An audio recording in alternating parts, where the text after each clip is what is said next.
we thank the gods and our ancestors for a beautiful brand new Monday.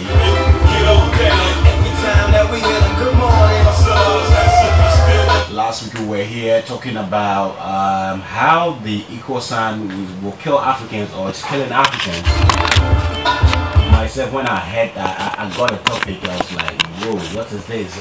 But after the discussion, everything actually went down well. So we said right there that we were going to look at reincarnation, and today is the time that we have the space. We're supposed to have done that last week, but you couldn't come on. So today we are looking at reincarnation.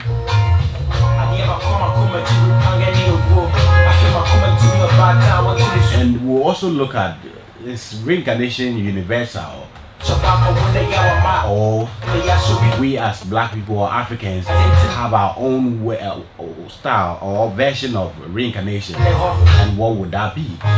If it is universal, what actually is reincarnation? Is it real, or is just some fairy tales, some coquetry stories? Dr. Obadele Kambon from the University of Ghana, Legon Institute of African Studies,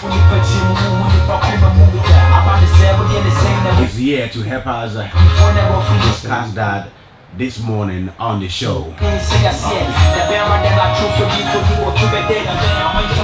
stick and stay, call a friend to call a friend.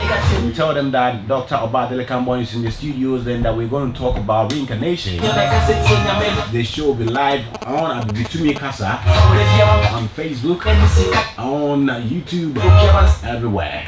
So that wherever you are, you have the chance to learn. You don't have any excuse. And if you don't have an account on abibitumi.com, just go there and create one, because what you hear over here on this show is just about 10% of what you should know as an African or as a black person.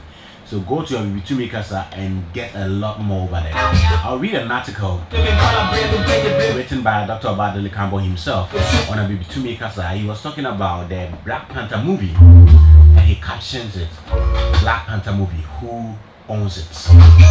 Where does the money go from Black Panther? I'll read it for you, and I think I shared it on Facebook as well last week. So if you don't have an account on abibitumi.com, do what to get what.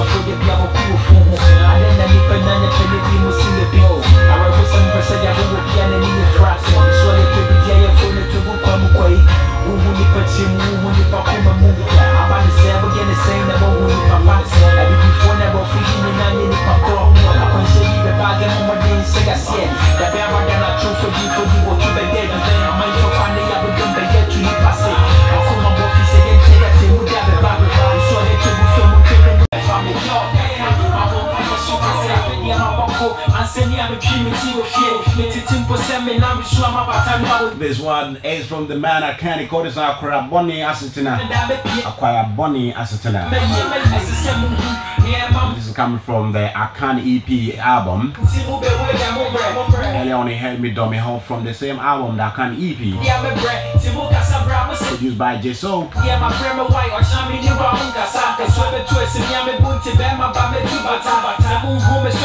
Sorry. That one was produced by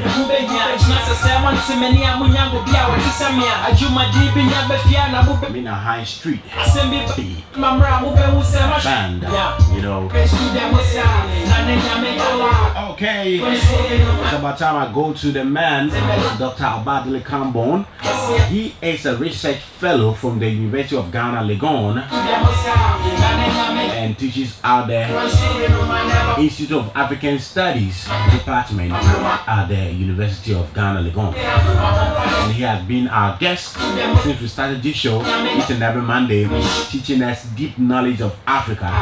And today we are looking at reincarnation. What do you know about reincarnation.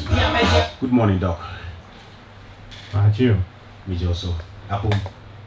For Conusa. Yaminado. So what you or Casamuna Bank, and I saw that. Now, what? Yentia now change terminal. I am back. Me, you might be able to say, yet an anonymous is saying that yes, essential. Yes, reincarnation, so we was our quaba. Yet, Tim some be brave. Yeah, and as a sem, and the idea is Yankasa. Is it some fairy tales, fables, or real thing? Was I said, yes, she deemed me to say, Abbeview, to say, or probably I will call Abbeview.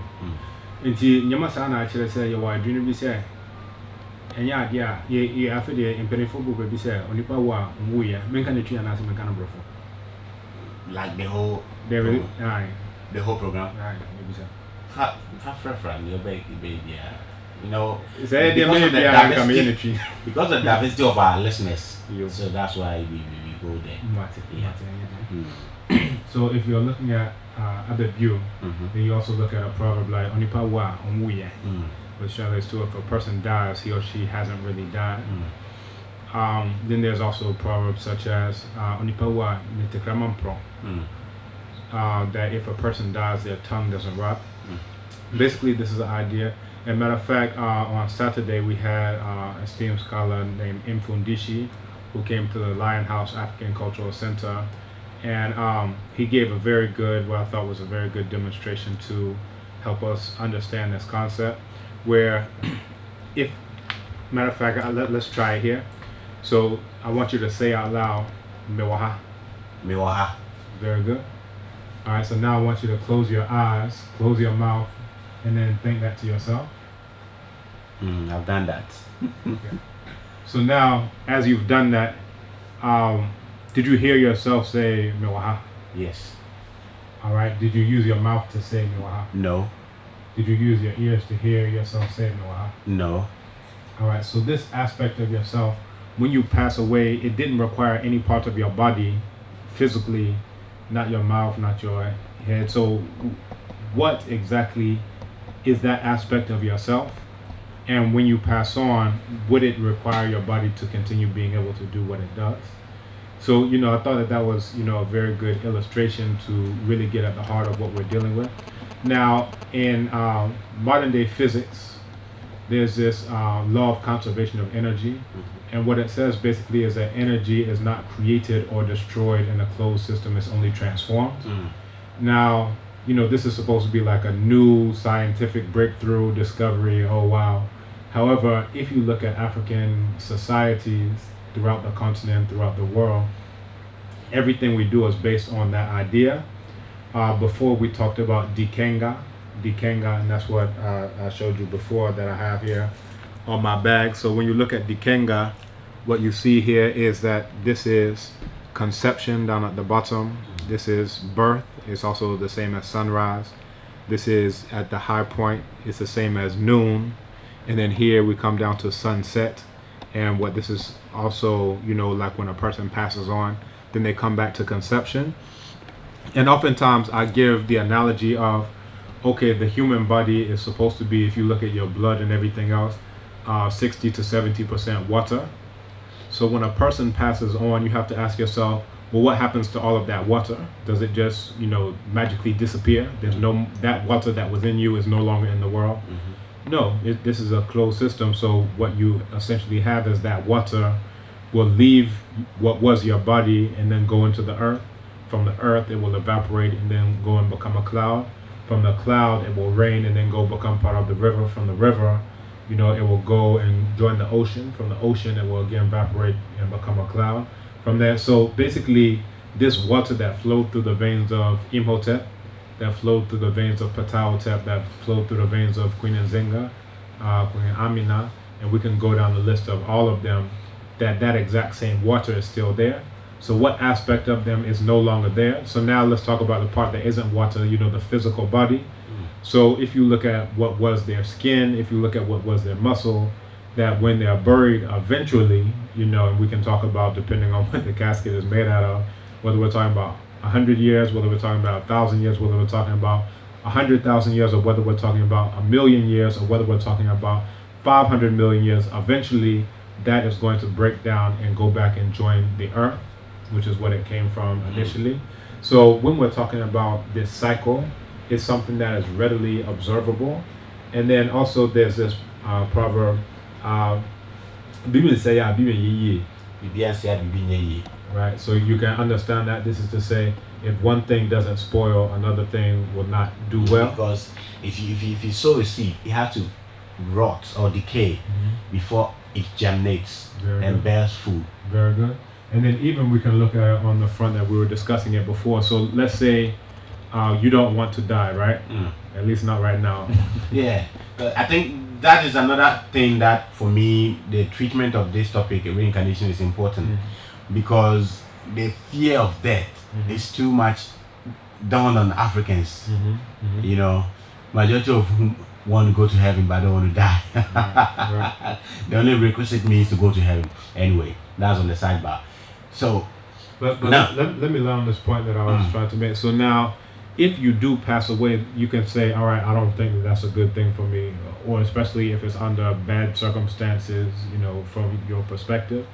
But when your body then starts to, you know, go back to join the earth, you don't consider it a good thing, but the seed from a tree that falls on that same location considers it to be very good, because now it has nourishment in order to be able to become, you know, a strong tree. So one thing, you know, the death or the transition of one thing, the transformation of one thing, then turns into, you know, something else. So again, this is the idea that everything that exists is just going to transform into another. Now, if you look at the ruler from ancient Kemet, Neb-Keperu-Ra, better known as Tutankhamen, that when you look at the name that he had, Neb-Keperu-Ra, it translates to the Lord of the transformations of the sun. Now, if you look at everything that you are made out of is the same essential elements that the sun is made out of. And if you look at creation stories from ancient Kemet, they say that Atum, the sun, that everything else came out of Atum. So Shu and Tefnut, Geb and Nut, human beings are made out of the tears of the sun. And, you know, it's very profound because Atum is the same thing that they now say in science is the atom, right? So the atom as a basic building block from which everything else is derived. So you just join those atoms in different configurations in order to come out with a human being, in order to come out with a planet, in order to come out with a moon, in order to come out with a star, in order to come out with anything else. So again, these are deep, profound, you know, quite scientific things, but now they'll say, oh, this is a brand new idea. They won't say that the creation story is actually, you know, the source of all of these ideas. So now, it looks, the explanation you've given, which makes sense to me though, looks a bit abstract. Can we then say that when people die, they actually, they actually come back to, I want explanation that would be simple to the lowest thinking mind. You know, for example, I've heard this myth that in the account system where we have the odonko, when somebody gives birth and the person dies, the second one dies, the third one, when the third one dies, they use kind of a sharp metal or blade to mark their faces to identify them. And I'm told when the fourth one come back to life, when the woman gives birth again, that the newborn baby can come with those marks on the face. Is that true, or it's just a myth? Yeah, I've actually heard that attested multiple times among various cultures, and that's, as a matter of fact, why they do some of the markings that they would do in order to recognize if this is the exact same child that came again. Me, myself, I haven't seen some. I actually delivered 3 children. All 3 of my children did not have that issue. They didn't go back. But, you know, these are some of the things, the ideas that, this is why we would say, Yamao Abana Tanasi, which translates to, we welcome you, and then we ask you to sit down and stay with us. So when we're asking you to stay, the idea is that if you do not stay, then you will, you know, go back and join, you know, your friends in the ancestral realm. Now, the the analogy that's given is that, let's say that you have a loved one and you see that loved one has trouble breathing, is about to die. Won't you try to do CPR or something to save your loved one, right? So basically, you know, there's a proverb in Chi,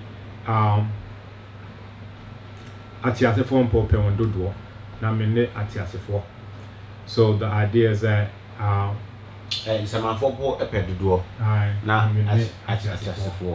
okay.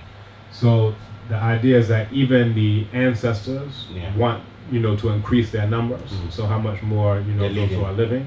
And the idea is that what you regard as death, which is a transition into that spiritual realm, Asamando, from their point of view, they see what we call birth the same way.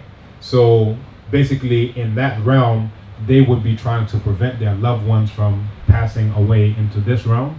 And this is an idea, again, if we look at something like the Dikenga, that we're talking about this transition from here to here.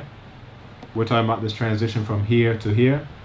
So as we're trying to prevent them from going into this realm, by the same token, those in the ancestral realm are trying to prevent their loved ones from coming into this realm. And you see different rituals, different things that are done that once the person does pass away, in order to make sure that they're accepted into the community on the other side. Now, you know, again, really what it goes into is this understanding of this analogy that just like a human being is like a living sun. So among the people of Congo, the Bakongo people, they have this idea that nothing exists that doesn't follow these steps. Everything that exists follows these steps. And the idea is that everything has a conception, whether it's a human being, whether it is a nation, whether it is a company or business, whatever it is, it has a conception as an idea. From there, it has its birth. You understand? So we can recognize the birth. If even Anansi's story, I'll think up the story and then eventually I'll tell it. That's the birth of that story. And then it comes up to the high point that's known. And then it comes down to its death. And then it goes into a conception stage again, either for myself or for you. You've heard what a story sounds like. So now you come back up with this. So again, all of these ideas, you know, come from this basic understanding that if everything can be seen analogously like a living sun, so too can the human being. So now if I ask you a question, when the sun sets from your perspective, does it stop existing just because you can't see it anymore? No. Very good. That's a very easy one to answer. So when somebody leaves us, we among the living, the fact that we can't see the person anymore doesn't mean the person is dead.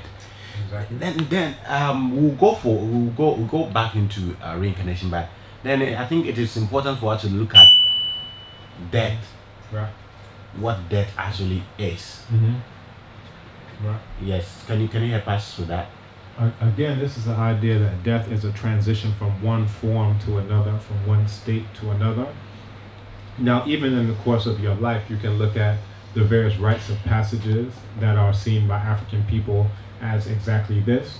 So if I'm saying, okay, my first, you know, rites of passage is going from the ancestral realm into this realm in birth, and then, you know, once I reach puberty, depending on the African society, there may also be a rites of passage there, Brabro, for example, amongst the Akan, for the ladies.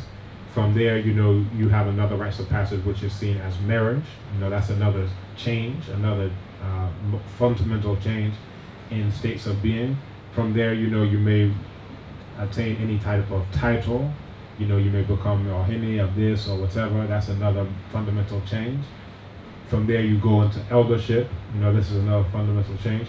And then eventually you get to another fundamental change, which is the transition into death. So again, this is the idea that this death, this thing that we're calling death, is nothing but a transformation from one stage to another.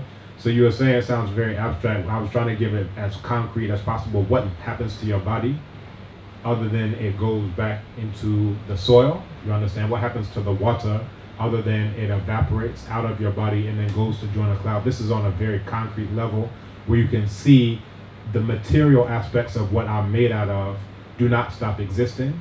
So therefore the immaterial aspects that I'm made of also do not stop existing. And it also comes to a fundamental understanding of the concept of the person as multiple selves. Now, when we're talking about multiple selves, you can look at the okra and the nkrabia as the glue that bonds everything together. So we say okra, we're talking about that which comes from Onyame, the Supreme Being. And the nkrabia, this is what is often translated as destiny, as essentially as talking about what you are to do in life, your mission, your purpose, and these types of things.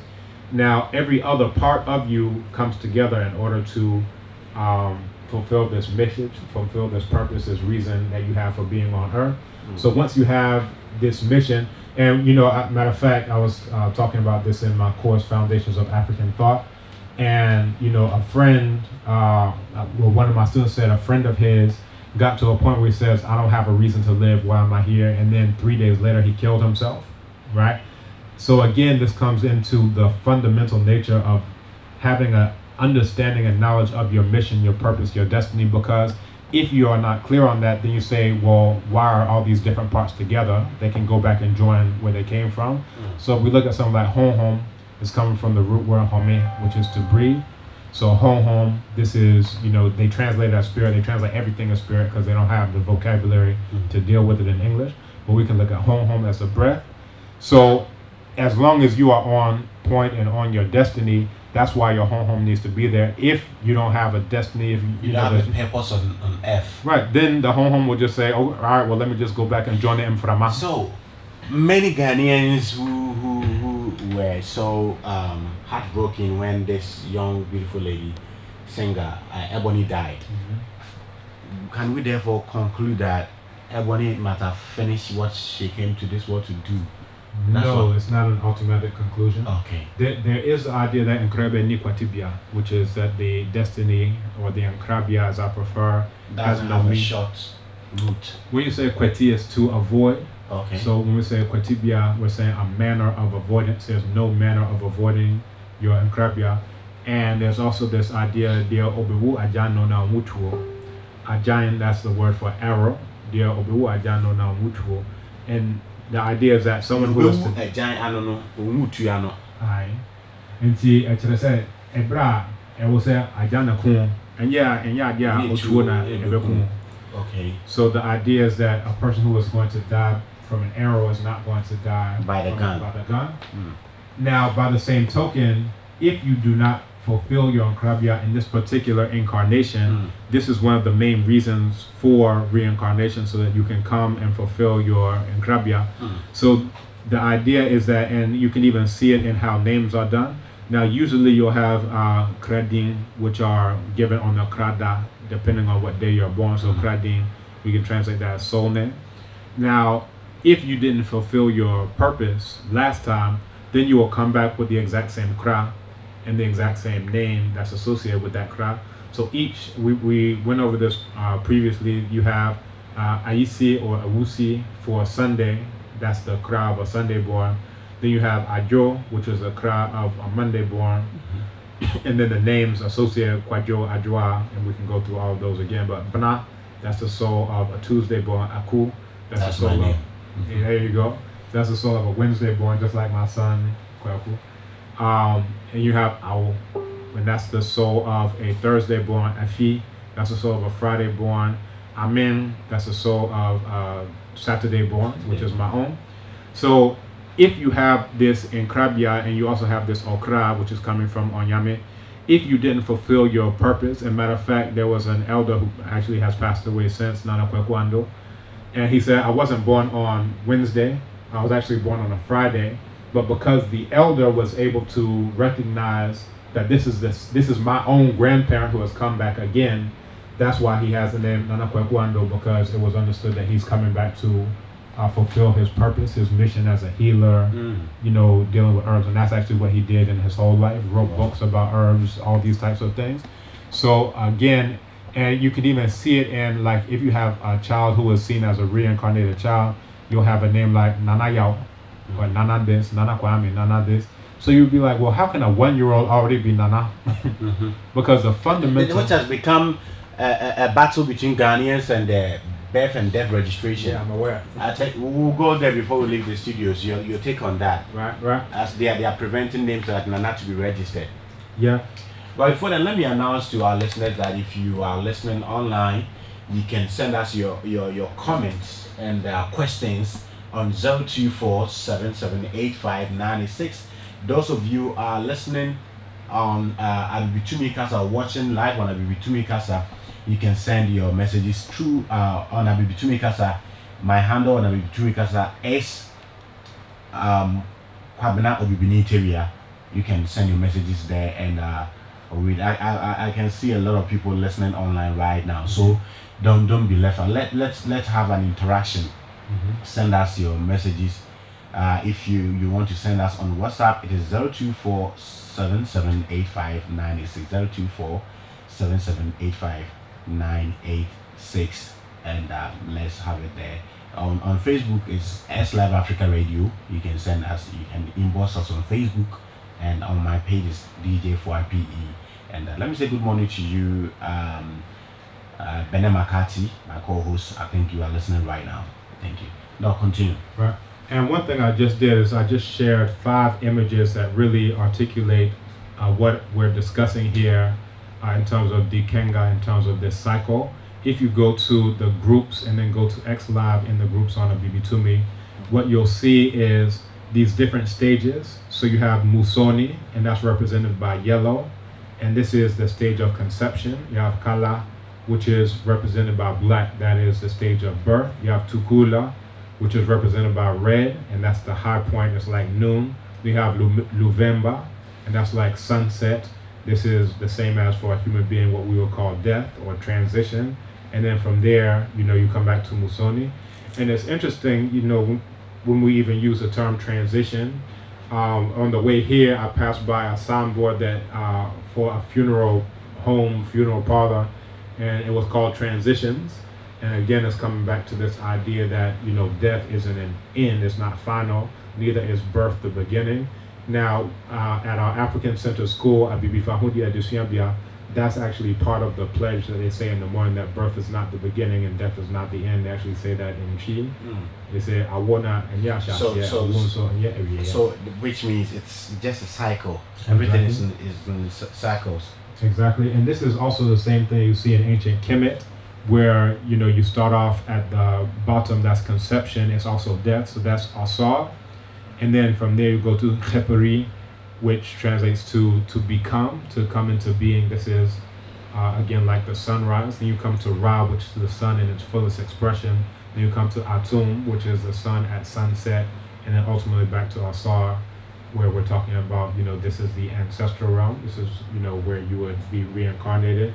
And it's interesting that in ancient Kemet, Asar is the divinity of regeneration, and associated with agriculture. Because if you look every year, you go through these steps where you'll plant the seed, it comes up to harvest, the chaff and everything else is thrown away. But then from what looks like death, just, this chaff or whatever that you throw away, that then gives nourishment to that next crop. You understand?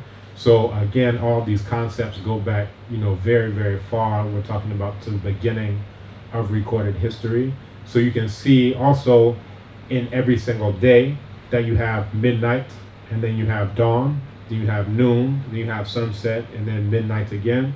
And again, these are what we can talk about layered analogies. I wrote an article about Dikenga, and using Dikenga to even analyze stories, that they have a conception, they have a, beginning, high point, climax, and then an end, that no matter what you're looking at, you can look at it on the basis of this analogy. If you look at on the sacred bark of Tutankhamun, and when I actually went to Kemet, I took a picture of this, but what it shows is a snake with its own tail in its mouth. Now, it's the tail of the snake is in its own mouth. Its own mouth. Exactly. What does it mean or represent?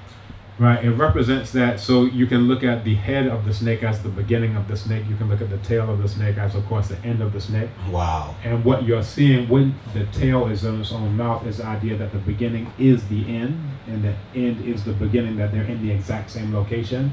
And you can see this in how Akan people do their week. So it's called Nawatri, not Namsong. So if you count and you say, oh, well, there are only 7 days, why are they calling it Nawatri?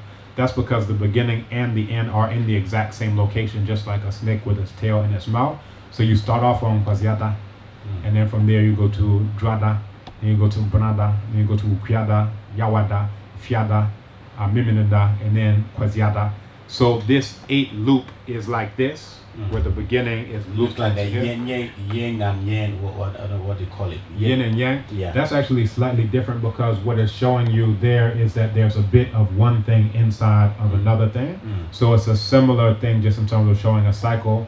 But if you actually look at the yin and yang, and it's similar to, that particular one is similar to a Yoruba proverb where they say, Ogbon beninu ago, agosi beninu agbon, which translates to there's a little wisdom inside of foolishness, there's a little foolishness inside of wisdom, there's a little death inside of life, there's a little life inside of death. And once you come to this understanding, there's this very Eurasian concept called Manichean dualism. And I won't go so far into it, but basically it's the idea that one thing is all good and its opposite is all evil. You see this in Christianity, also another Eurasian, religion, where God is all good and then the devil is all bad. That that type of concept and worldview is fundamentally Eurasian. You understand? Where as we look at the African worldview, you'll see more complementary opposites in terms of these understandings. Now there's a text that, so we mentioned before that Ra is the sun at its high point and Asar is the sun at its low point from our perspective in terms of midnight. And it said that in the end, Asar and Ra are having a conversation, and in the conversation, they're like, all right, we've come to the end of all of creation. But with also this understanding that this is a cycle, so they intertwine together and then they go off into this abyss, which is what everything started off from. And basically when I think about that, I think about, life and death without a birth and a dying process. So you just have this point and you have that point, and that's all that will exist in the end, which is life and death both intertwined together. So these are some of the concepts that we have in our stories that are very profound and very fundamental. However, when Eurasians came, the Greeks and so forth came to try to study and learn them, they really could not understand these concepts. So what they say is, okay, well, they're just making up stuff, so let's just make up stuff too. Okay, so now how do the ordinary person take refuge in reincarnation, and therefore that phenomenon of the fear of death among Africans can be reduced? Right. Yeah, if you look at more ancient times, people were not afraid of dying at all. You understand? They would go to war, they were not afraid of dying at all. Because if you look at it from this perspective, the worst thing that would happen is that you're waiting in another state, and then you come back, into a different state, you transform into a different state. So if you're patient, and there are lots of proverbs that talk about the virtues of being patient, then there's really nothing to be afraid of. So you would see people who will go to the war front, completely unafraid, because they have this understanding that what I'll do is I'll transform into something else. Now also it goes there's this movie where the man the leader clones people to fight for him, and their motto is I die, I live again. So you hit him in the head with something and he's about to die, and he recite that fast, I die, I live again. Sounds like an interesting movie. Yeah. Discussion earlier that we look at these movies that are based on things that are not real, and people are talking about a recent movie that's come out, and an elder in Fundishi, he wrote a book about Menchu Hotep, who performed the second unification of Kemet, and he was like, while we're all cheering for these heroes that aren't real, we actually have heroes that are 1,000 times greater than these fake ones, but we don't even know anything about them.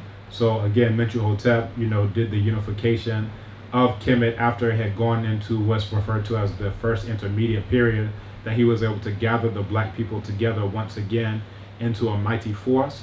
But again, we know the fake ones, but we don't know many of the real ones. But that's what we're trying to correct through Abibi Tumi, through the work that we're even doing right here today. So let me repeat again that those of you listening and have questions, you can send them to Doc. He's in the studios to answer them for you, and those on Abibi Tumi, I just send them either through the S Live group and we'll read them for you. And WhatsApp number is 02477859886. If you're listening outside of Ghana or Africa, then you have to add a country code, which is +233, and add the number 24778596. Benjamin Bediako says this is deep. I'm beginning to break it down. Yes, try and do that. And the video will be available on Abibitumi Kasa and also on YouTube for those of you who want to watch. Because when Doc was explaining the Ikenga, is that the name? Tikenga. I know you'll be going through your mind. What was he teaching? You couldn't see. It was an illustration that he was doing. The cameras have captured it, and to be on abibitumikasa.com and on YouTube. So if you don't have an account on Abibitumi Kasa and you call yourself an African, a black person, then please, something is lacking. Just go to www.abibitumi.com and open an account there and learn most of the things that we're talking about here. The documents are there in the numbers, and learn right it. So and even with the YouTube, what we started doing is only giving like the first 5 minutes of the interview on YouTube, and then tell people if they want to see the rest, and they can come to Abibitumi. What we're doing is what I refer to as the Under Ocean Railroad. So during enslavement times, you have what they call the Underground Railroad, led by most notably Harriet Tubman, where she would lead people up off of the plantation and take them to freedom. Now, this is also what we're trying to do. We don't want to just be talking about, oh, we're trying to be conscious and then we're staying on these white platforms. What we're trying to do is wean people off of their whiteness in order to come and support the African one. So we'll give them a sample of what we're dealing with, but if they want to get the full thing, then of course we want to see them on African platforms. That's good. I think that's a good strategy to get our people right there. So and at the right time, I'm going to open the phone line so for you to call in the same number 024778596.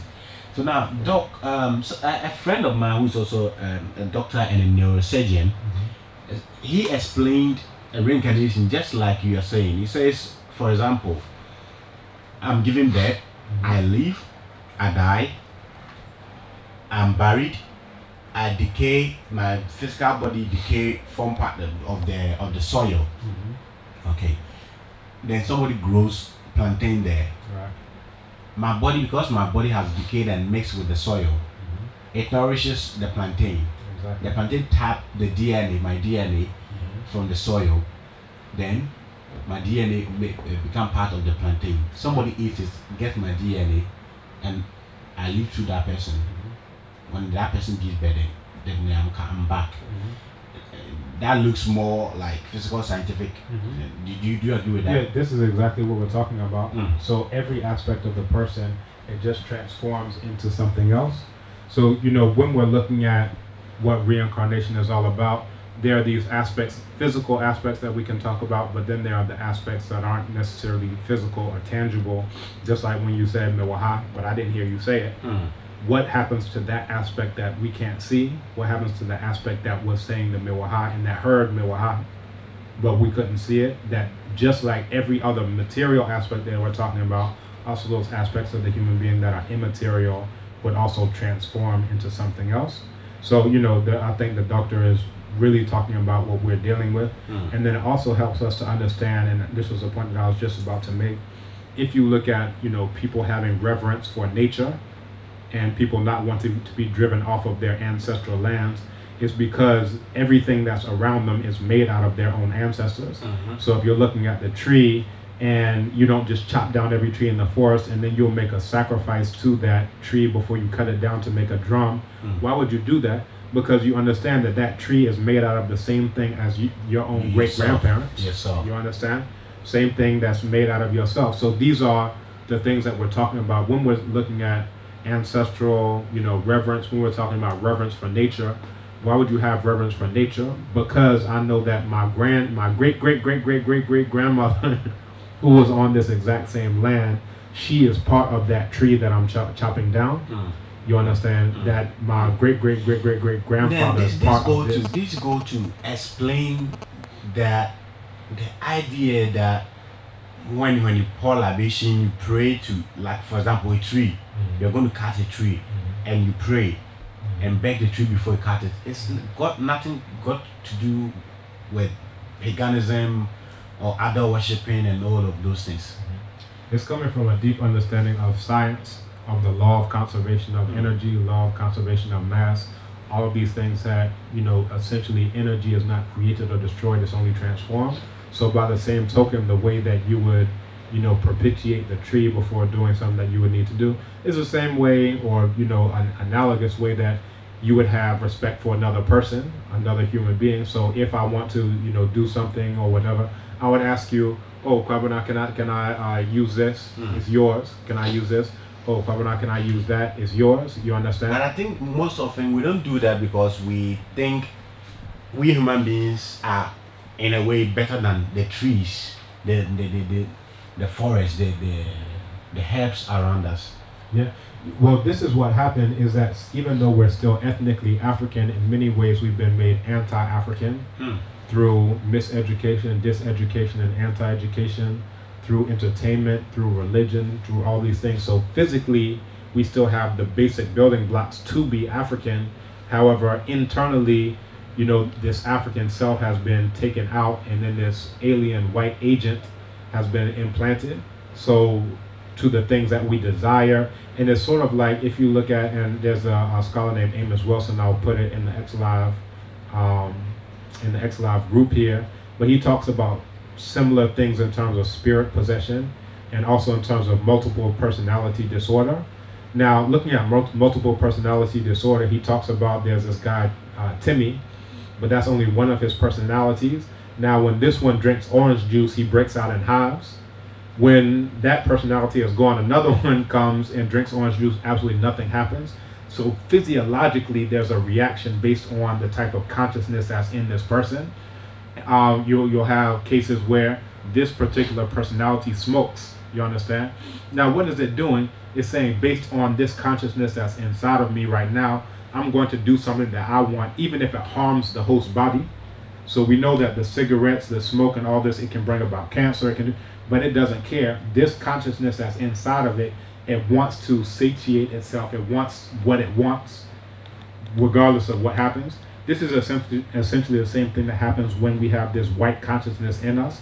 And the main way to get the white consciousness in us is through miseducation, diseducation, anti-education, through entertainment, through the movies that you watch and TV that you watch and all these things. And that sometimes is the most insidious because it's the one that seems like it's harmless. You're just laughing and you're just like, ha ha, it's just whatever. But this is how they get the thoughts to say, oh, product placement is in this movie. Then you go out and you just say, I just want to drink Coke. And you don't understand why you just want to drink Coke, but it's because you saw it placed in a movie one time, you know, at the climax of the movie, that the hero did such and such and such and such. Also through religion, and that one is very obvious if you're praying to this imaginary white boy. So let me just land on this point and then we can continue. But when you have this white, you know, agent that's been implanted in you, now even if it destroys the host body, even if it destroys the environment in which the host body lives, it wants to fulfill its tastes and its desires. So it just says, oh, I want Pizza Hut. Now, what if this isn't good for your blood pressure? What if this gives you diabetes? You know, you just say, I want KFC, I want this, I want that. So now, even though physiologically, biogenetically, you're African, every single thing inside of you craves that which is made by your enemies, whether it's the clothes that we wear, whether it's the language that we speak, whether it's the perm in the hair, whether it's the skin bleaching, that this is as a result of, we have outer shells that are still African, but for many of us, entirely what is inside of us has been replaced. Or even when it's not entire, this is where you may have something that is inside of you that says, you know what, there's this disconnect, I'm fundamentally African. Then you start to reject this whiteness, and you start to re-Africanize and de-whitenize. And that's against what your enemies want you to do. That's why they put all of these consciousness shaping tokens in your environment. So they'll just put this here, they'll just put that there. Now you just say, oh, I just want a phone made by Apple. Oh, I just want this made by this. I just want that made by that. Because they just put all of these things. This is why they spend billions and billions and billions on advertising, in order to shape your consciousness and make you desire the things that fundamentally destroy you. We're going to look at two things which is of reincarnation. One, the survival instinct of the African. And finally, we look at this brouhaha from the Department of Birth and Death Registration in Ghana, where they're saying names like Nana, Na, Ni will not be allowed to be registered in Ghana. We're going for a quick commercial break, and when we're back, we're first of all going to look at the effects of the survival instincts on black in general or African. Then finally we look at the naming system in Ghana, and that we wrap up. Last time we were here, has sent in a message. It says, can Doc explain circumcision for both men and women quickly before we move on to the survival instincts of black people? Very good. The best explanation I've seen for circumcision for both men and women is in a book called Conversations with Ogo Temeli. And I'll actually post the full citation of that. But basically what it deals with is the idea that from the creation story of the Dogon, that you had Ama, which is the name of the supreme being among the Dogon, who... The Dogon, which country are they in now? Primarily southern southeastern Mali, and then northern Burkina Faso. Wow. Right. So if you look at the Dogon, they'd say that in the beginning there was Ama who wanted to mate with the earth, and because the earth had this termite mound, that it wasn't able to mate with the earth because that termite mound was fundamentally male. So what Ama had to do was cut off that termite mound in order to mate with the earth and create life on the planet. Now, they say that any other instances of circumcision are in alignment with this original thing that was done during creation. Now, what they look at it as is that everyone is born, as a human being, but males are born with an aspect that is fundamentally female. Which is it? So this is the foreskin. And in order for them to be full males, that they have to have the foreskin cut off. And then by the same token, women are born with something that's fundamentally male, which is the clitoris. In order for them to become full females, then, and for both sides, for them to take on their full gender roles, then that one is also removed. And then it's, as I mentioned before, tied into the creation story. Now, in modern times, we have this idea that, okay, the female one is bad. However, if we take that point of view, we also have to take the point of view that the male one is bad, but we don't hear about that one because the male one is accepted by these pale white Eurasians. However, it's the exact same reasoning, it's the exact same logic behind both of them.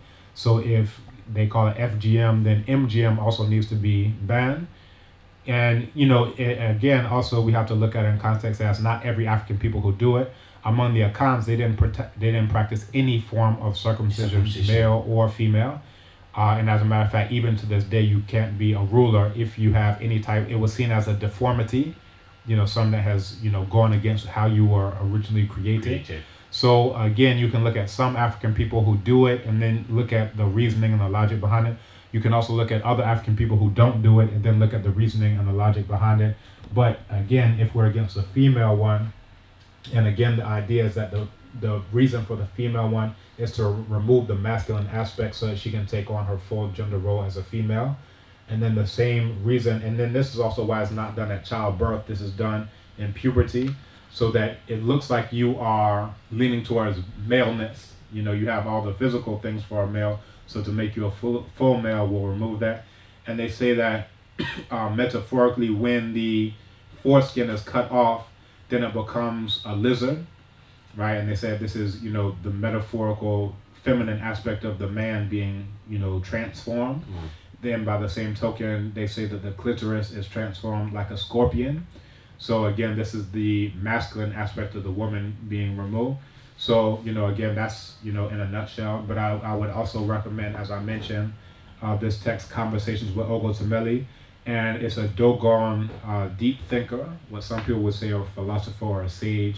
And I've actually posted the full reference for it there in the XLive interviews and information on Abibitumi. And before I was talking about spirit possession, Amos Wilson, the African psychologist who deals with that, I've also posted the videos about an 11-minute clip where he discusses specifically what we were dealing with before. When you have that consciousness out of you and is now shaped by someone else, what happens, internally. I think so. Actually, the question was sent by Ayodele Sosu. Actually, not. If Ayodele also sends one more thing on WhatsApp instead of Abibi to me, I will ban him from Abibi to me permanently.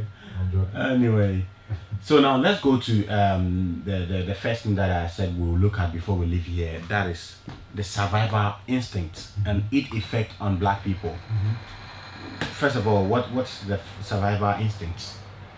Well, you can look at any creature knows, one, who it is and then who its enemies are. And when we're looking at survival instincts, we're looking at this idea that survival as the first rule of nature, in order to preserve life. And if you look at the various rituals and practices that we do, all of them are towards how to preserve life. So if you look at, the rise of agriculture, is to take things out of just circumstance and happenstance. All right, maybe we meet food here one year, the next year there's no food here. How can we take more responsibility in order to ensure that our children, that our progeny will have food to eat? Well, then we can start taking responsibility and store seeds. I think I should expand my question more.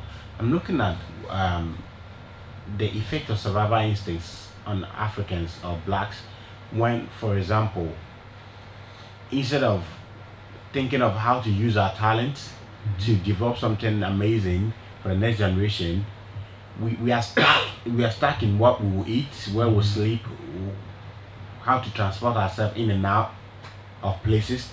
Right.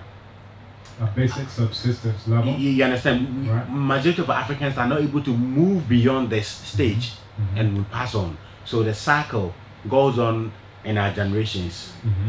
Whilst elsewhere, they've been able to go past this stage. So their kids grow up thinking of how to use their talents to benefit themselves and perhaps the world. Right. So let's look at some of the effects on we Africans and how we can move beyond the survival instincts. Yeah, what you're mentioning is not necessarily a bad thing. What's happened is that as opposed to survival of the collective, it's gone down to survival of the individual. And let me actually continue with the point I was making, and then I can land here because it all ties in together. So if we look at this original idea of how can we preserve life, not only on an individual level but on a collective level, then we can look at the rise of agriculture as just that. So I can pass down my seeds and I can make sure that my children have something to eat. I can make sure my children have something to drink. And you can also look at pastoralism, where you're raising, cattle, sheep, so forth and so on. It's like domestication of animals as the same thing. So as opposed to chasing after the animals and then one year we don't get any animals and everyone dies, how can we do something different? Well, let's keep the animals close to us and make sure that they're able to eat and drink and whatever, so that our children will always have, food, will always have milk, will always have whatever. You find that more in East Africa, but also in West Africa. Now, all of this is coming from the same idea of how can we preserve the collective, how can we preserve the life of the collective. What we see now is what happens when there is a break in that, where you're no longer thinking about how to preserve all black people, all African people. You're now down to, first off, what has happened is what we mentioned before: miseducation, diseducation, anti-education, religion, entertainment, politics, every single area of human activity. And some people have outlined this. My father has outlined this. Neely Fuller has outlined this, of these various aspects of human activity. That what happens when your enemies are the ones who give you all of your input and shape your consciousness is that you're no longer thinking about the collective, that you can now be brought down to a bare subsistence level of an individual, where it's just, what can I eat? Now, if you look at, millions of years, and matter of fact, last week we did Black History Month Film Festival at African Studies, and, I gave the analogy of, or actually just the documentation, that if you look at Dinknesh, when I went to Ethiopia, I saw Dinknesh, and this is what they call Lucy, that in Amarinya, they call it Dinknesh, and this is the skeleton of the progenitor of all human beings on the planet Earth. Everyone has DNA that comes back to Dinknesh, and the name translates to "you are wonderful" in Amarinya. Now, if you look at this, we're talking about 3.5 million years ago, not 3.5 million years ago. Even before that, you have Ardipithecus, which is dated about 4 million years ago. Now look at our water bodies. We'll just use that as an example. We had clear water bodies for 4 million years, all the way up to the last, let's say, 50 to 100 years. And we can even go, like in Ghana, we can see a major changes happen just in the last 5 to 10 years with the Galamsey and everything of that nature. So yes, what we're looking at is that people had this mindset of preserving life. And one of that, you know, if you look at the 42 declarations of Ma'at, one is, I have not polluted the water. So you have this mindset that we need to keep the water pristine for the preservation of my progeny, of my, you know, life for millions and millions and millions and millions of years. But as soon as these pale white Eurasians are able to shape your consciousness through these factors that I've mentioned before, these consciousness shaping tokens, the movies that you go to see, the things that you look at, the things that you learn, that now you can have someone who has this little white agent inside of them. And my father puts it in terms of, this is Dr. Kambon. He says, you have people who are living with elephants for millions of years. And now if you look at, you know, these documentaries on poaching, you have those exact same Africans. Now, genetically, they're Africans. Phenotypically, they're Africans, but their consciousness is absolutely anti-African. That now they will go to that same rhino and that same elephant and just cut the face off with a chainsaw. So something has changed. We were doing this, we were living in harmony for millions of years, but within the last few decades. So are you therefore saying that we begin to get negative effect of survival instincts when we go individualistic? Not only that, but when your enemies determine how you're going to interpret survival, and one of those ways is through money. And I was giving an analogy as well that basically what these pale white Eurasians have done is that they're now making everyone suffer what they suffered. Now, if you look at the northern cradle and southern cradle theory, it's called the two cradle theory of Sekhanta Job. You can find an African origin of civilization, several other of his books. He, you know, broaches the subject. But basically he explains the character and behavior of these pale white Eurasians. And again, Europe and Asia is just one thing. Europe is a figment of imagination. It's just one landmass. But he explains their behavior due to their environment. If you have very little resources, then it just comes down to who's the strongest one in the cave, who has the biggest club in the cave to hit you upside the head. And this is what they actually tell you through their own proverbs. They say might makes right, only the strong survive, survival of the fittest. These are all very Eurasian proverbs coming from a Eurasian worldview. And it comes from, if there aren't many resources, and look at Eurasia at that point in time, it's covered with, you know, glaciers and tundras and snow and desert. So, you know, if there are little resources, and there actually were little resources, then it comes down to, if I'm stronger, then I take the resources, then I can preserve life on my individual level. You understand? Now, if you look at the southern cradle, this is described by Sekhanta Job, you have plenty.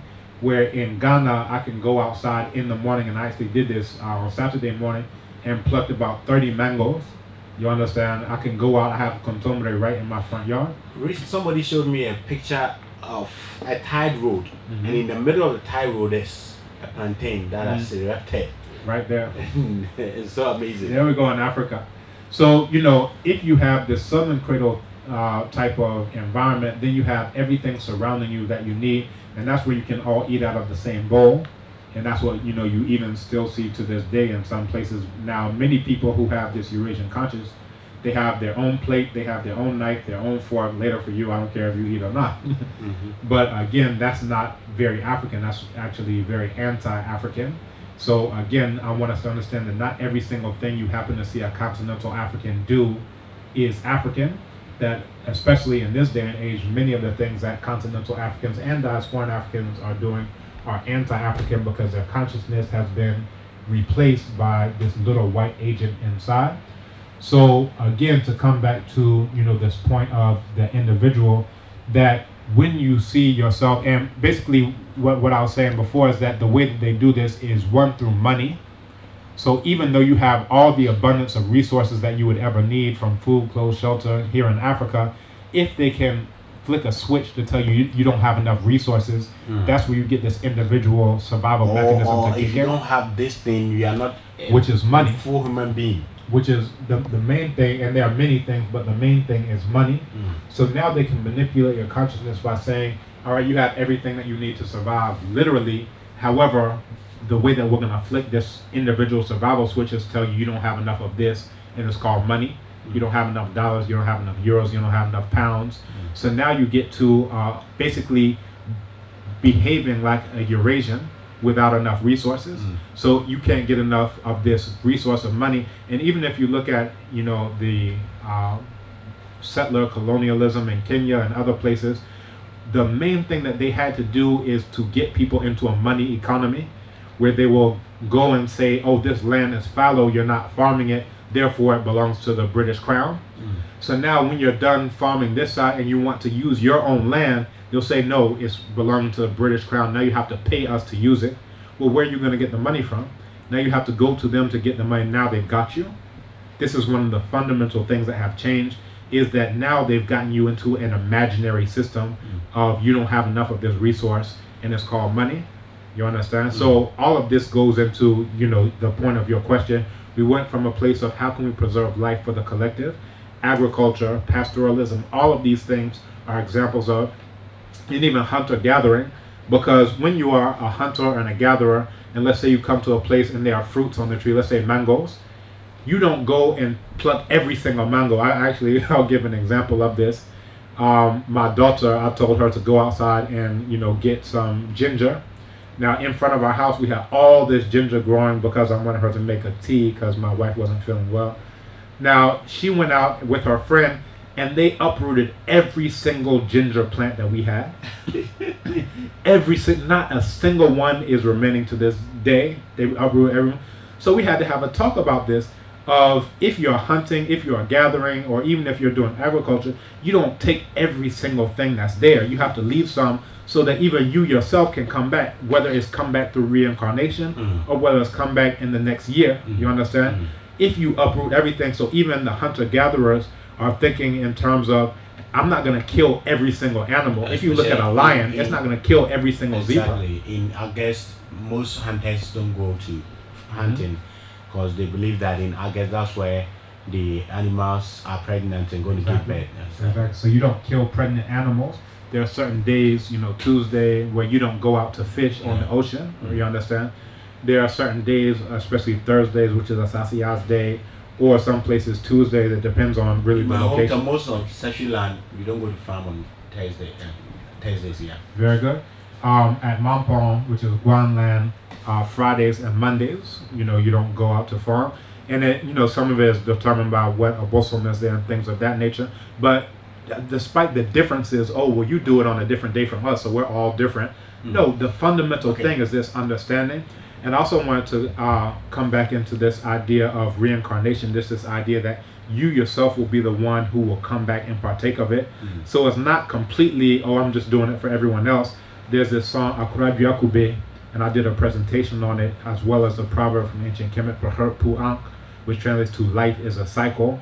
And in Akura Biakube is a man who's 98 years old. He goes out to his backyard to plant a coconut tree, and there are some young Brantia, and they say, oh, open out and it's like, why are you doing this? We're the ones who are going to chew it. He said, Menana, that I'm doing it for those descendants who will come back later. And he himself knows that if he himself will come back later, that he will get the benefit at that time. So it's not what am I going to get individually in my own lifetime. But again, if you look at the money economy and getting people into this, that's where you can create this false thing. And every single human being has it. I remember this story of these football players who crashed into the Andes Mountains, and that survival switch went off where they started practicing cannibalism. Anytime you're in a place where there aren't enough resources, then you start to do, how am I going to survive? Even if it comes down to eating the bodies, the flesh, and that's a very Eurasian thing. If you look at Eurasia, there are so many cases when they're talking about Dracula, when you're talking about all these things, they're actually documenting through their myth, through their mythology, their own practice of cannibalism, because when you're in a place that doesn't have enough resources, like Eurasia, then you're going to have to do that. Whereas that's not an imperative to do, because you can go out and get some mangoes, you can go out and get orchid or whatever. So I want us to wrap up on the survival instinct. So I want you to pinpoint one or two effects that has come to stay with us because of we are so heavy under the effects of survival instincts. Right. Yeah, and what I would say is, you know, in Anamansa, that's what they call Elmina now, that in the tours, this is back in the 90s, and they don't do it. I've been on tours recently, they don't still say this, but if you go into the male dungeon, you make the right, and then you go into the right into the male dungeon, you'll see up top still is this, what looks like a trap door. It's a hole, like a rectangular shaped hole in the ceiling. And what they used to say is that what the Portuguese would do, and then those who took it over later, what they would do is that they would have all of these hundreds and hundreds of African men there in there, and they would open up the trap door after they are very hungry, they haven't eaten for like days or a week, and they would take a single loaf of bread and throw it in there. So this is before cable, so this is what they're using as their entertainment. Ha ha ha, look at them all fighting over this loaf of bread. So this is where you can see a literal change from being African to being anti-African to being on subsistence type of thing. I just need to make sure I survive on an individual level. So all of these were African people who were eating fufu out of the same bowl, eating millet out of the same bowl. They have plenty, you understand? But if you can get them to the point of we're all hungry and there aren't enough resources, this is how you can make someone biogenetically African, but now their consciousness... Mentally, he doesn't think like an African. He's anti-African, he is Eurasian, and Eurasian thought is fundamentally on many levels anti-African, from survival of the fittest, only the strong survive, to one thing has to be good, its opposite has to be evil, you know, all of these things. So the effects are what we can see in our life now, that now we're here in Africa, we're here in Ghana, there aren't enough resources. There are enough resources on a literal level, but the resource that they've created in your consciousness that there isn't enough of, that's money. So now you have to do whatever you need to, so we can look at all of Ghana and all of Africa as being just like that prison cell, you understand, that dungeon, and now they've thrown in a loaf of bread, and now they're looking at us scramble over this loaf of bread, you understand? So when I see reports of an armed robber who shoots this, I remember this is years ago, they were talking about, you know, an STC bus or whatever. It wasn't STC, but it was the bus that goes from Accra to Lagos. And there were armed robbers who assaulted the bus. They made the people get off the bus, and then they had the bus driver roll over them. Now this is completely unnecessary, but again, something has fundamentally changed. They're biogenetically African. If you look at them, their skin is still black, whatever, that hasn't changed. But it's just like the one who was taking a chainsaw and cutting the face off of a rhinoceros, as opposed to having proverbs about how wise it is to observe the behavior of the rhino, how wise it is to observe the behavior of the Adwa or Esono or all these things, that we've gone from let's observe their behavior and what can we learn from it, to now kill everything because I need to just get enough to go into my mouth right now. And that's through, you know, the monetary economy. And there are various things, but money is one thing that I can definitely pinpoint as we're not doing barter anymore. We're not doing, we just want commodities. Yesterday, I went to stand at the seaside on Labadi, and I observed something in about 10 minutes, and I was so happy, and I said I'll find a camera and do a documentary of it. They were pulling this huge canoe from the sea, and everyone came to help. They sang and they pulled it out, and after pulling it, I realized that many of the people were going, leaving the owners of the boat or the canoe to work on their fish. And I'm like, wow, this spirit of communalism and brotherliness still exists in Africa, and I think it's about time we highlight it and let people see how beautiful it is for us to go back to this Nobua system and all of that. Right. Okay. So those are the remnants of what we had.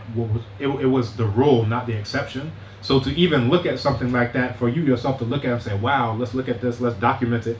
Like, that would be like, oh, let's document the air. Let's document, it's like all around. Exactly. But now, because of this transition to all of us becoming black skin Eurasians, you understand? And again, what they're doing is they're making... In other words, black people with white minds. Exactly. In 2015, there was this terrorist attack in France, which is an unfortunate thing.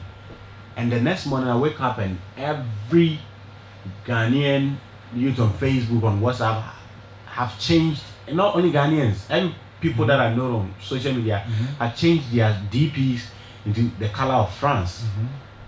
And I'm like, whoa. We didn't do that on a BB to me. And but again, besides that, yeah. that was when Boko Haram was so strong on Nigeria. Exactly. No Ghanaian, no Nigerian changed their DPs to Nigerian colors. But you come back, it happens in France, just a day. And every youth in Africa changed their DP to France color. I'm like, whoa, there's a white man living in the minds of 99% of all black people. And one of the ways to do that is by being on your Facebook, being on your WhatsApp. These are the, like, they'll make it easy for you. Oh, if you want to change it to the colors of France, just click this button. You understand? They'll make it easy. This is how they shape your consciousness. Now, there have been several studies that came out, and I don't want to go off onto this tangent, but there have been several studies that come out of how they target ads at you. This shapes what you see. This shapes what you do. This shapes what you talk about. There are certain people who they'll type something about how racist something is, or, you know, any African consciousness information. They will take it down and they will ban you. They'll put you in Facebook jail. Now, all of these things are, we're putting you in an environment to shape your consciousness. Now, I remember in psychology class, they talked about these Skinner boxes. And what they are, you know, this B.F. Skinner is this noted psychologist. He would take a glass cage and put some rats in there. Now, these ones, they have all the food they need. They have this little wheel they can exercise on. They have all the water. They never have any conflict. You can picture that as Africa. Now they have another, you know, box that's all cramped. They have all these rats basically on top of each other. There's very little food, very little water. That it got to the point where they could predict the exact minute where they're going to have conflicts. You can picture that as Europe. Now what the Eurasians have done is basically extended that Skinner box to the entire world. And they're making all of us be in like this Eurasian type of thing. If we can control, you don't have enough resources. And for my new listeners, you've been hearing Doc saying Eurasian. Eurasian means people from Europe and Asia. Because Europe and Asia is one single landmass. Go look at your map if you don't believe me. You'll see Europe and Asia is one single landmass, right? Ayodele Sosi comes again and says that... I'm not going to answer him. Tell him, type it on Abibitumi, otherwise I will What if I tell you, sent this to me on Abibitumi in my inbox?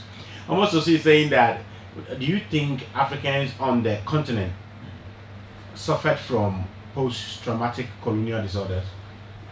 One thing to say post means after. That means that it ended at some point in time. I would challenge you to give me the date on which it ended. So all of this post-slavery, post-traumatic, post-colonialism, when you say post, it means after. It has ended. It means it has ended. But none of these things have ended. Wow. Again, when we look at birth and death, our discussion from earlier on reincarnation, those things have not died. They've just transformed into what we now know as neo-colonialism, neo-traumatic, neo-enslavement. You understand? So he should really think about the language and the words that he's using. If he was on a BB to me right now, he wouldn't have asked me that question. He would know that those things did not die. They've just transformed into other forms. Now, also, because we've kind of segued back into reincarnation, I wanted to give you an actual story from my own life. Now, I mentioned all 3 of my children, we delivered them at home. We didn't take them to hospital. Me, myself, I caught my son with my hands. I was the one who cut the umbilical cord. He had the umbilical cord around his neck. I was the one who loosened it. Now, my youngest is called Akosia. She was also born at home. We had, in all 3 cases, we had midwives, but the midwife never got there in time. Now, Akosia was born, I was actually at night teaching a class. Now, I was teaching a class, and my daughter said, oh, you know, of course she was speaking Tree, and said, oh, and Afro, Pajabra. So she was asking me to come because her mother was calling. Now I was like, oh, it must be time, because I know any day she's going to give birth. Now, as I walked from one part of the house to the other part of the house, I heard my wife saying, oh, come. She was like, help. Now I came, I was saying, oh, okay, she's about to give birth. She had already given birth within 30 minutes, right, from beginning to end. Now I came and I saw my daughter on her left knee, and my daughter wasn't breathing.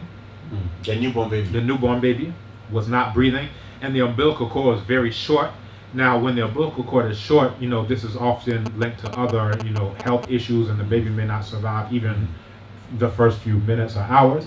Now, basically, you have to get messages, and you have to be open to receiving messages from your ancestors, because my daughter was born with the amniotic sac around her What's head. that one?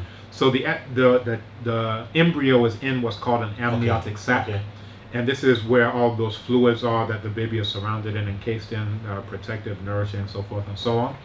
Now, because she was born in that, she had that sac over her head, some of that fluid had gone into her lungs and had, you know, choked us up, so she was not able to breathe. So when I got there, her body was cold and she was limp, she was not breathing, you understand? So what I did, they have these aspirators. It looks sort of like an enema tube, this aspirator. And I knew that we had one in the next room. I went and I got this aspirator and I came and I realized that we do for my son, because he didn't have that call around this amniotic sac around his head, is that I was able to just suck it out with my mouth. So I was able to just put my mouth around his nose and suck out the fluid. It's not very delicious, but you do what you need to do. And pull that out. But because this was so thick, it was like almost like a thick mucus, that I tried that first, but it wasn't coming out. So what I did is I used this aspirator in order to first push air into her lungs. So I pushed it and the air went in, and when I was pulling out this fluid.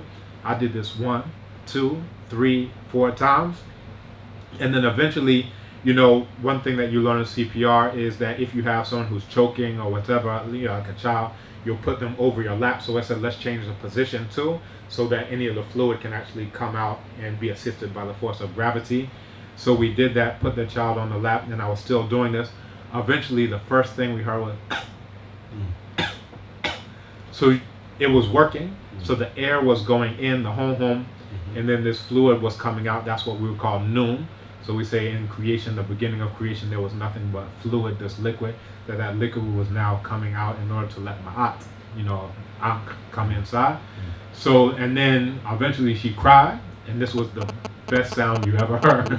Because, you know, one thing my wife was saying, like, even if we wanted to go to the hospital, there wasn't enough time to go there. She had even said, all right, let's go to, the baby would be dead. There would be no child if we took the time to even go to Legon Hospital, even up the road, that the baby needed to breathe, you know, very quickly. So these are the messages that we get. Now, the reason why I bring this up is it goes back to this idea of how would this be seen in an African worldview. It would be seen that my daughter's playmates in the ancestral realm didn't want to let her go. You understand? The same way that you would perform CPR, whatever, to make sure that, you know, your loved one is able to stay with you. That's what it would be seen in an African worldview, that her playmates wanted to keep her on that side. Now for me, I want her to come to this side, so I'm doing the same thing. So they're doing their CPR on from Asamando's side. I'm doing my CPR from what we would call Kunseke's side on this side, Asasiso, and eventually we won out.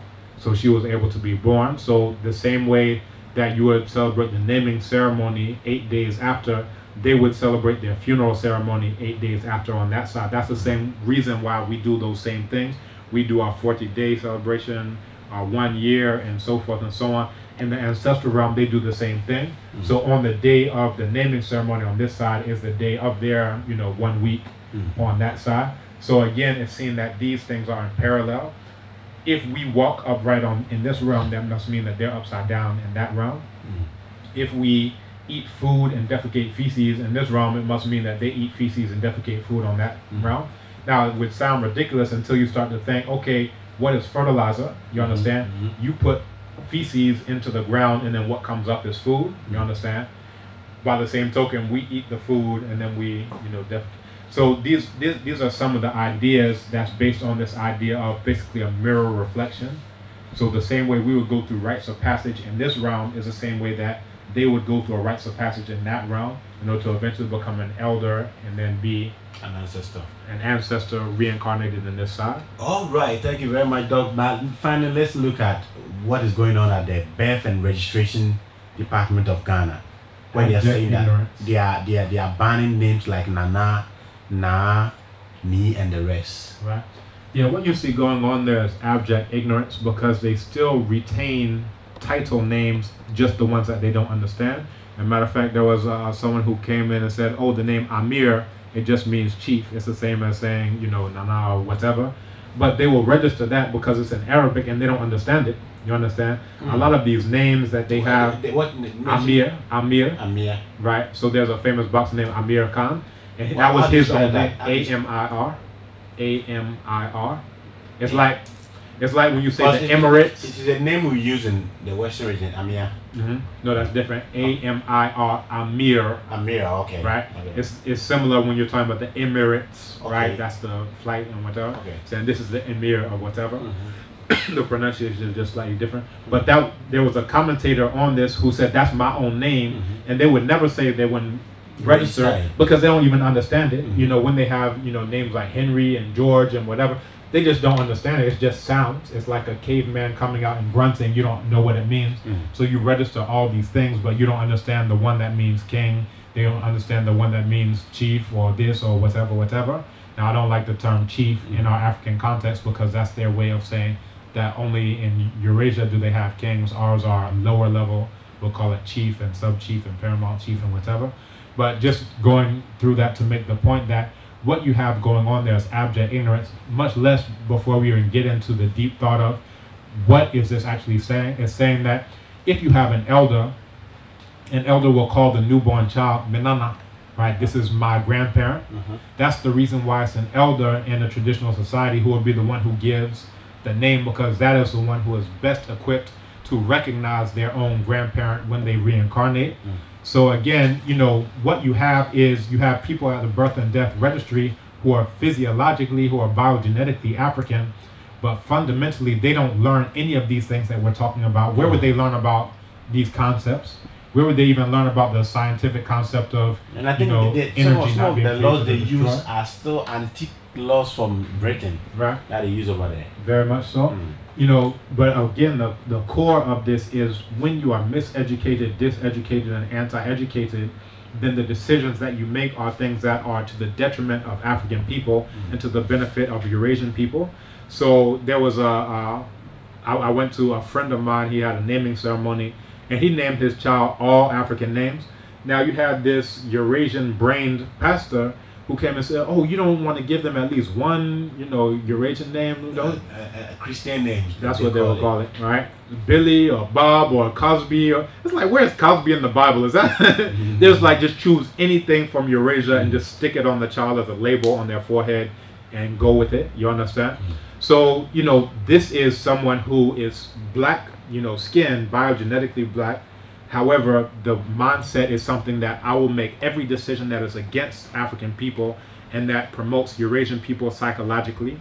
It promotes them socially, it promotes them economically, it promotes them in the area of health or disease in their case. Okay, I think next week, can we do something on specifically on this birth and death registration and what they are missing, the people that are missing, and what how Ghanaians should fight to maintain this name in there.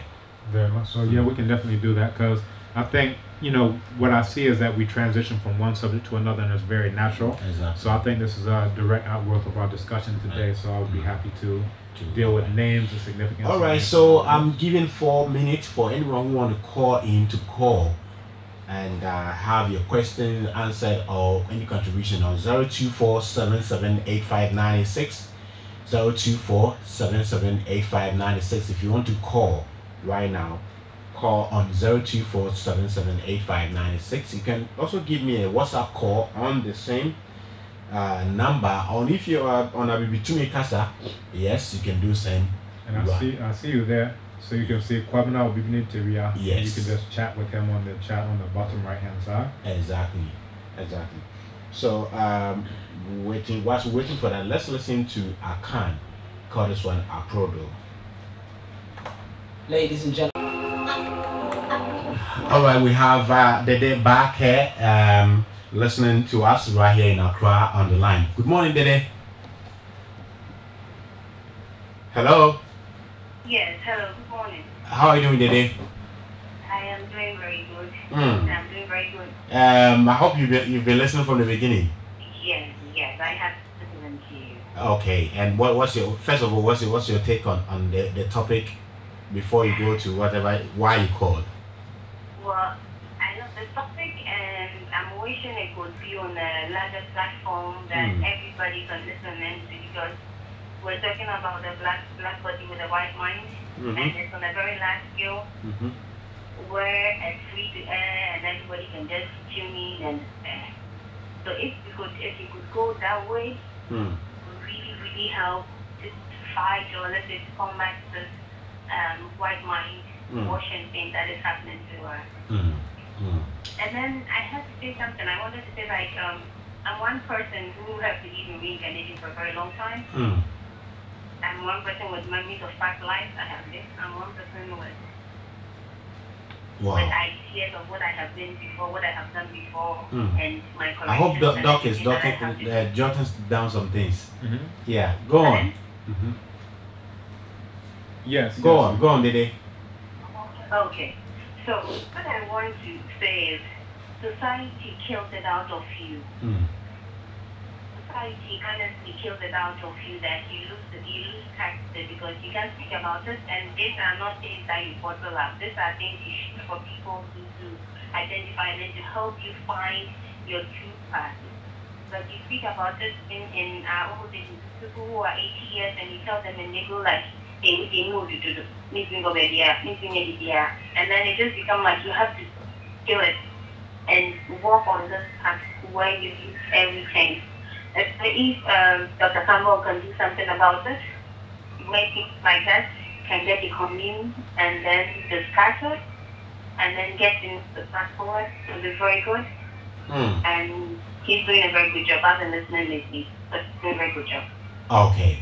Doc, he's talking about the fact that she, in particular, remembers her past life. Have you heard of this thing before? People who know their past life. Yes. One thing that I would like to bring up is she mentioned that she believes in it. Where I would look more towards is knowledge. You understand? It's not just, oh, I just believe it and I want to believe it, so therefore I believe it. If it's something that she knows, she needs to frame it in those terms. Because when we're talking about belief, we're talking about, all right, a white man comes and says there's a white man in the sky who sits on a throne and blah, blah. That's belief. You understand? It's not based on anything. It's not based on anything tangible. If she actually has a memory, it's like, oh, I remember what I did last week. So she should frame that in terms of, I know that this is the case. I know that that's the case. And that's actually much more empowering. Okay. She should document what it is that she knows. The second part is that anytime she wants to talk about it, people are like, this is so frightening, stop talking about this and all of that. You remember what you've been here to do before. You know, people are scared of hearing this. And what advice do you have for her about that part? Yeah, there's a saying, if you can't change the people around you, change the people around you. Right? If you can't change the people around you, change the people around you. How do you do that? So the first one means if you can't change their mindsets, then change the people who you surround yourself with. Okay. Right, I hope that's clear. Yeah. So obviously she's talking to the wrong people. So matter of fact, last week we had Dr. Funlayo Wood, who spoke about African spiritual systems throughout the world. And we had, a good few dozen people who are on a Bibitumi, and we were having a deep discussion about all of these things, about reincarnation and so forth and so on. Based on a very scientific understanding of, just like how we've done today, of energy, of matter, of transformation, of all of these types of things. So what I'm hearing her say is that she's around people who are at a very low level of consciousness, very low level of understanding. They may be black physically, but again, they may be anti-black, anti-African internally. So what I would say is that you would need to surround yourself with a different type of people with a different type of mindset. And again, this is what Abibi Tumi is all about. So, and I've said that I've started a dental practice. I'm now a dentist, because it's like trying to pull teeth to get people to do what is right. Yeah, exactly. So, people will say, oh, I want to have people who understand me. I want to have people with a higher level of consciousness. If I say this, I can't talk around these people. And what we're saying is that there is a place where you can discuss all of these things around people who are 100% black, both internally and externally, and you don't have to deal with those things. But at the same time, you have people who, it's like you want to have your cake and eat it too. I want to be on white platforms, but then I don't want people to have white thoughts on these white. No, it's a package deal. It won't work. It's a package deal. So that would be my advice: is that we have hundreds and hundreds of people who are spiritual practitioners on a BB2Me right now. You can look up the user Nana, that's my own mother who's in a COM4, you know, initiated and trained. Dr. Funlayo E. Wood just came and gave a presentation, you know, talking about some of these things. There's someone, Ifesewa, this is the wife of Mfundishi, who just did a talk on Saturday. She's on there, she's initiated into the Yoruba spiritual system. So there are all these people, all these resources. And again, we actually just had a talk about this exact same thing that she's saying she couldn't talk about. If she was part of the conversation, then she could start to feel like she's part of a community and not, oh, I'm weird, or I'm just believing this and blah, blah, blah. No, this is knowledge. This is African knowledge, and it's part of our African deep thought tradition. All right, I think this is where time will permit us to bring a whole thing down here. And my producer, who does as my technician, has told me to mention and spell Abibitumi slowly for my listeners so that they can go there. Abibitumi is A-B-I-B-I-F-A. And that's no, you're giving Abibifamode. Abibifamode, sorry. Abibitumi. Abibitumi.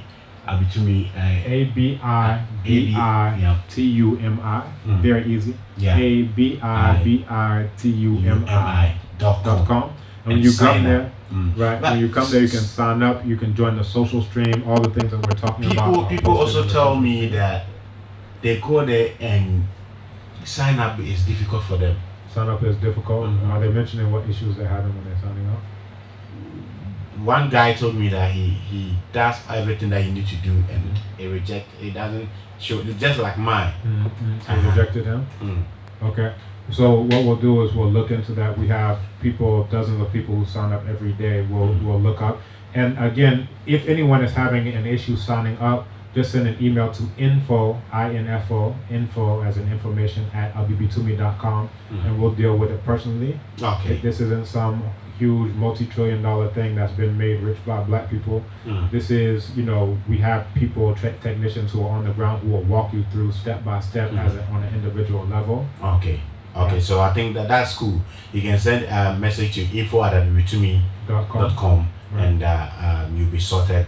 So if those of you will be asking how can we follow Doc, this is where you can get everything about him. You can chat him, everything on abibitumi.com right there. Doc, your final words and we sign up. Yeah, so in conclusion, so we've discussed reincarnation, we've discussed energy not being created or destroyed, only transforming. And, you know, even in the course of our own life, we can look at our transformations through different levels, rites of passage. We can look at, you know, the puberty rites of passage, marriage as a rites of passage, eldership as a rites of passage. And we can also look at our final transition, what seems to be final, what we refer to as death, as just another rites of passage, which is then birth in the ancestral realm. So if you look at the book of Coming Forth by Day, the instructions are how to be reborn into that realm as an excellent spirit. If you look before that, the coffin text, if you look before that, the pyramid text, and all of these things are talking about how to preserve life, not only on an individual level, but on a collective level as well. So once we have knowledge, again, we're not dealing with belief, oh, I just believe this, there's no evidence I believe it. That what we need to do is learn. Then after we learn, then we can know, what did our ancestors say about this? What did our ancestors, what were the instructions that they gave for this? And then what were the end results? Was the end result pristine water, or is the end result now, when we don't quote unquote believe stuff, the dirty, you know, Kole Lagoon, the dirty Pra River, all of these things? So whatever our mindset is, whatever our consciousness is, it has an actual impact on the environment that we live in. So once we start to re-Africanize and de-whitenize, a lot of people like to re-Africanize, meaning, oh, let me just put on this dashiki, let me just put on these beads or whatever.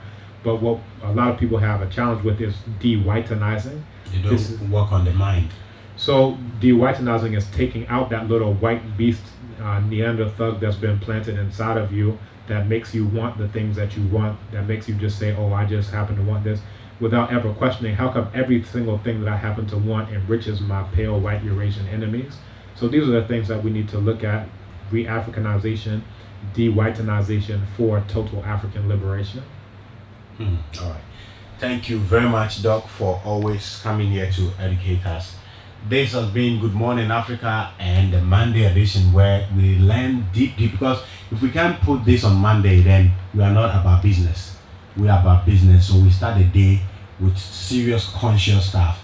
And don't forget, tomorrow will be Tuesday, where we have Tuesday, a Healthy Tuesday with Dr. Labi Cosmos. And on Wednesday is Diasporan Conversation. And guess who will be our guest on coming Wednesday? So I'm Kambon here in the studios, and we're going for just a skid from Suli Bricks. Right after that, I'll wrap up in the studios.